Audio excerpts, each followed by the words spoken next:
우리나라는 지난해 7월 KF-21 보람의 초음속 전투기의 6번째 시제기 1호기의 초도 비행을 성공적으로 달성함으로써 국제무대에서 빛나는 성과를 이루어냈습니다.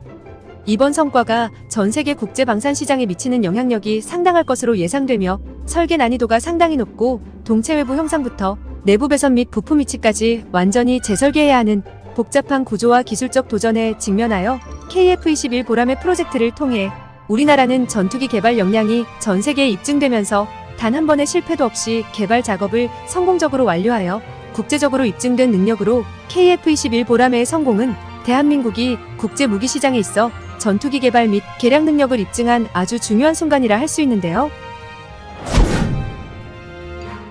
이러한 성과는 국제시장에서 대한민국의 입지를 높이고 미래에는 국방 분야의 긍정적인 영향이 상당할 것으로 예상됩니다. 재미있는 사실은 우리나라 KF-21의 기술력이 국제무대에서 인정을 받자마자 다른 서방 국가들도 아차하는 마음으로 줄을 섰다는 겁니다.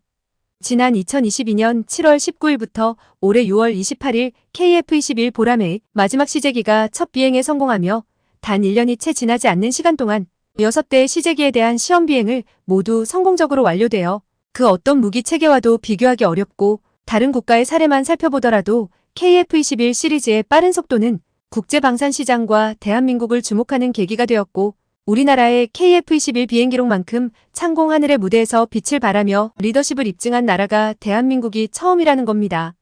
당장 미국만 봐도 F-35의 프로토타입의 초도 비행은 20년 전에 성공 이후 시험 비행 과정에서 엔진 트러블로 사출 좌석에 불이 나 3,000m 이상 고도에서 연료 탱크가 강제 폐쇄되는 등 수많은 문제점이 발생했고 이로 인해 제작 기간이 기하급수적으로 지연되었으며 미국 항공감찰실에서도 2012년 이후 20년 동안 지금까지 무려 380여 건이 문제점이 발생했을 정도인데요. 단거리 이륙 및 수직 착륙 기능인 VTOL을 갖추고 미 해병대에서도 초기 개발 과정에서 문제와 지연이 발생하여 초도 비행으로부터 취업까지 무려 9년이나 걸렸으며 F-35의 전통적인 이륙 및 착륙을 미 공군이 운용하면서 F-35B의 문제가 발생한 다음 해인 2016년에 비교적 안정적으로 이착륙 취업에 성공했고 F-35C의 함재 기형도 마찬가지로 미 해군에서 초도 비행에서 취업까지 13년이 걸릴 만큼 프로세스를 이해하는데 수많은 낙제와 문제들을 만들어갔습니다. 2018년에는 F-35에 탑재된 25mm 기관포의 명중률 문제로 미군 내에서도 F-35를 수용할 수 없다는 결론이 내리면서 개발사인 락히드 마틴에서 아직까지 완전하게 수정되지 않는 점이 논란의 소지가 되고 이슈화되면서 F-35의 기술적인 난관과 예산 촉과로 인해 미국방 능력이 이제는 21세기의 한계에 다다랐다고 언론에 보도될 정도였습니다. F-35B의 예상 수명이 8,000시간으로 기획되었으나 현재까지의 운용 결과로 보아 2,100시간으로 수명을 처음부터 다시 계산해야 할 것으로 보이는데요. 이러한 문제 외에도 F-35는 전 세계 17개국 이상에서 운용 중이지만 여전히 다양한 구조적 결함들이 나타나고 있고 F-35를 대체할 만한 스텔스 기능을 갖춘 고급 전투기가 없어서 여러 국가에서 울며 겨자 먹기로 조심스럽게 운용하고 있습니다. 현재 상황에서 F-35는 이미 상용화된 상태에서 여전히 문제가 발생하고 있으며 그럼에도 불구하고 프로그램을 중단하기 어려운 이유로는 이미 투자된 막대한 자금과 대체 불가능한 상황이라는 점에 억울해 있으며 전문가조차도 F-35가 모든 상황에 대응할 수 있는 만능 전투기로 개발되기 위해 다양한 기술을 통합하려고 했던 점을 원인으로 지적하고 있습니다.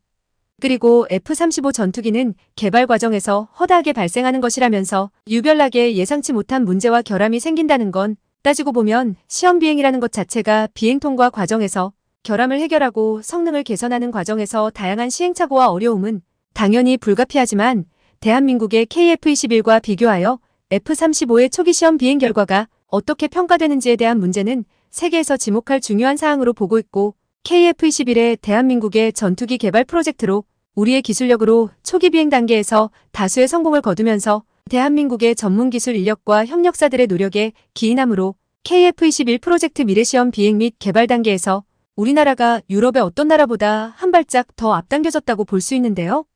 사실 프랑스의 라팔과 같이 전투기 개발에 있어서는 선두주자였지만 오랜 시간을 거쳐 결함 및 시행착오가 있었던 경우도 부지기수였고 이러한 경험을 토대로 전투기 개발이 어려운 작업임을 보여주면서 초기 비행 성공이나 시험 결과는 최종 성능을 예측하기 위한 단서로 F-35의 초기 비행 과정에서 모든 시험을 성공적으로 마친 것은 대단하고 긍정적인 시작이지만 그 후에 우리나라도 개발 및 운용 단계에서 더 많은 도전과 어려움이 있을 것으로 예상하고 있으며 우리나라는 지난 5월 잠정 전투용 적합 판정까지 라이센스를 획득하면서 KF-21 프로젝트가 초도 비행에서부터 양산까지 단 2년 안에 전부 진행되고 있다는 사실은 극히 빠른 개발 속도임은 분명합니다.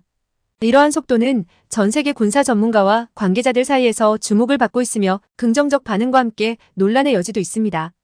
왜냐하면 2024년까지 양산에 돌입하고 내년 전반기에 양산 계약을 체결하면 2025년 또는 늦어도 2026년 후반에 KF-21이 대규모로 운용될 것으로 예상되면서 첫 국산 전투기인 KF-21에 대한 검증이나 결함 해결에 대한 우려가 나올 수 있기 때문인데요. 일부 관측가들은 이러한 빠른 개발 속도가 전투기의 결함을 간과하거나 후진국처럼 대충대충 만들 수 있다는 우려가 있다고 주장하고 있습니다. 그러나 우리 군은 국산 무기체계에 대한 기대와 요구사항이 높기 때문에 전투용 적합정은 매우 깐깐하게 이루어지고 더군다나 KF-21은 지상시험과 비행시험을 통해 다양한 항목을 모두 만족시켜야 하며 군의 요구사항을 충족하려면 철저한 검증이 필요합니다. 특히 전투기의 속도, 전투행동 반경, 이착륙거리 등 다양한 성능 요소를 만족시키는 것은 매우 중요하며 이러한 성능을 검증하기 위한 테스트를 굉장히 엄격하게 진행하고 있고 특히나 KF-21은 대한민국의 국방력 강화와 함께 국내 전투기 개발 역량을 높이기 위한 프로젝트로 성능과 안정성 면에서 더욱더 철저한 검증을 거친 후에 운용되는데요. 여기서 끝이 아닙니다. KF-21이 양산적합 판정을 받기 위해서는 많은 항목을 검증하고 최소 2,000회 이상의 시험 비행을 수행해야 합니다. 이런 과정은 초음속 비행 능력뿐만 아니라 공대공 무장, 최첨단 항공전자 및 전자전 장비 등을 포함되며 국산 전투기라 하더라도 요구 기준을 충족하지 못한다면 양산으로 진행될 수 없을 뿐더러 KF-21의 복좌형 구조는 단좌형과의 차이가 단순히 1인승과 2인승이 아니라 후방 좌석이 무기 시스템 조작을 담당하는 무장 통제사 좌석이다 보니 이렇게 설계된 복좌형은 공대지 무장 운용을 담당하지만 KF-21과 같이 임무 컴퓨터 성능이 뛰어난 전투기에서는 무장 통제사의 필요성이 상대적으로 낮습니다. 그럼에도 불구하고 KF-21이 복좌형으로 개발된 이유는 두 가지입니다. 첫 번째 이유는 전자전기 및 6세대 비행기 개발의 시작점으로서 KF-21을 활용하기 위함이며 복좌형 구조는 더 많은 전자전 기능을 통제하고 향상시킬 수 있으며 미래 비행기 개발에 대한 기반을 제공하며 두 번째 이유는 MUMT 운용을 위한 것입니다. MUMT는 전투기 조종사의 교육과 훈련을 위한 중요한 요소로 우리나라의 KF-21 기종만이 이러한 복좌형 구조를 감당해낼 수 있기 때문이죠. 그리고 전투기가 아무리 첨단 기술로 도배를 했다 해도 파일럿이 하늘을 날아오를 때 많은 부담이 되는 건 어쩔 수 없는데요. 특히 기체의 조종간 전자전 수행, 무인기 운용 등을 모두 하나의 파일럿이 수행하기에는 한계가 있습니다. 이러한 제약을 극복하고 전투 임무를 수행하기 위해 우리나라는 KF-21 복좌형을 서둘러 개발했고 KF-21의 복좌형은 외부적으로나 내부적으로도 단자형과 완전히 다른 구조를 가지고 있으며 이름만 같은 두 기체를 동시에 개발하고 테스트하는 것은 높은 기술력과 노력이 필요합니다. 그래서 우리나라는 비행시험 테스트 과정에서 발생할 수 있는 어떤 치명적인 문제에도 대처하고 설계와 구조를 변경할 수 있는 기술적 능력을 보유하고 있으며 양산 적합 판정이 계획보다 빨라질 가능성이 크고 감정 전투용 적합 판정 역시 기존 계획보다 6개월 앞당겨진 것으로 알려져 있습니다. 하지만 KF-21 프로젝트가 성공적으로 진행되고 빨라짐으로써 경쟁 국가들에게 압력을 가하는 동시에 국제관계와 군비 경쟁에도 영향을 미칠 수 있기 때문에 국제사회는 이러한 도전과 기회를 신중하게 평가하고 안정과 협력을 유지하는 데 우리는 더욱 박차를 가해야 하는데요. KF-21 기종이 생산되면 될수록 바짝 긴장을 하고 있는 나라가 하나 있습니다. 바로 인도네시아입니다.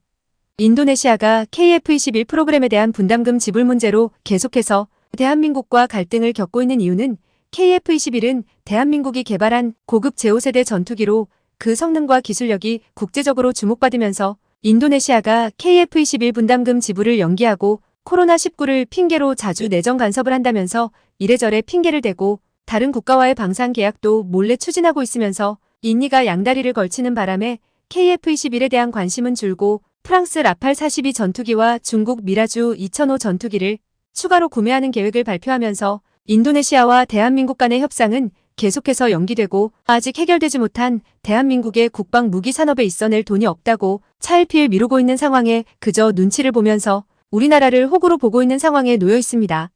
한마디로 기술은 없고 무기 생산 능력이 있는 우리나라가 부러운 것이죠.